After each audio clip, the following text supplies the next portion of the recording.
কাউকে ব্লক করার আগে এই তিনটি কথা শেষ পর্যন্ত শুনে যান। অনেকে আছেন প্রিয় মানুষের সাথে একটু ঝগড়া হলে, কথা কাটাকাটি হলে তাকে ব্লক করে দেয়। তাই প্রিয় মানুষটাকে ব্লক করার আগে এই তিনটি কথা শেষ পর্যন্ত শুনে যান।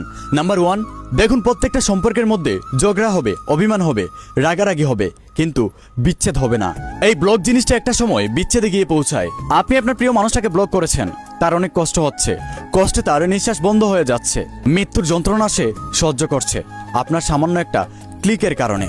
কিন্তু আপনি আপনার রাগ, অভিমান, ঝগড়ার কারণে সেটা বুঝতে পারছেন না। দেখুন, আপনি যদি আপনার প্রিয় মানুষটাকে ভালোবেসে থাকেন, তাহলে আপনি কখনো চাইবেন না আপনার প্রিয় মানুষটা আপনার কারণে কষ্ট পাক, আপনার কারণে সে মৃত্যুর যন্ত্রণা সহ্য করুক। আপনি সবসময় চাইবেন আপনার ব্যবহার, আপনার কারণে সে যেন ভালো থাকতে পারে।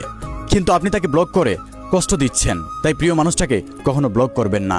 নাম্বার 2, ব্লক অপশনটা তৈরি হয়েছে বেঈমান, প্রতারক, খারাপ মানুষদের জন্য। কিন্তু আপনার প্রিয় মানুষটা তো বেঈমান, প্রতারক, খারাপ মানুষ না। সে হচ্ছে আপনার প্রিয় মানুষ, সে আপনাকে ভালোবাসে।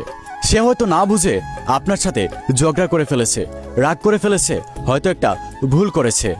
আপনি তাকে ব্লক না করে বুঝান, কারণ একটা সম্পর্কের মধ্যে রাগ, অভিমান, ঝগড়া সবসময় হবে, কিন্তু কখনো বিচ্ছেদ হবে না যদি সেটা সত্যিকারের সম্পর্ক হয়। তাই প্রিয় মানুষটাকে কখনো ব্লক করবেন না, যতই রাগ, অভিমান, ঝগড়া হোক না কেন। নাম্বার 3, আমার এই কথাটা যারা কথায় কথায় প্রিয় মানুষটাকে ঝগড়া করে ব্লক করে তাদের উদ্দেশ্যে। দেখুন, আপনি হয়তো ঝগড়া করে আপনার প্রিয় মানুষটাকে ব্লক করে শান্তিতে বসে আছেন, কিন্তু আপনার এই ব্লক করাতে সে হয়তো কষ্ট পেয়ে একটা ভুল ডিসিশন নিতে পারে, নিজের শরীরের ক্ষতি করতে পারে। এবং সেটা হচ্ছে অনেক সময় আমরা দেখি একজনের প্রিয় মানুষ তাকে ব্লক করে ফেলেছে, সে স্টোরি দিচ্ছে নিজের ক্ষতি করে। আপনি একটাবার চিন্তা করেন, একটা মানুষ কতটা ভালোবাসলে আপনাকে নিজের ক্ষতি করে। তাই প্রিয় মানুষটাকে ব্লক করার আগে 100 বার ভেবে নিয়েন তাকে ব্লক করার পর আপনি তার কি অবস্থা হতে পারে।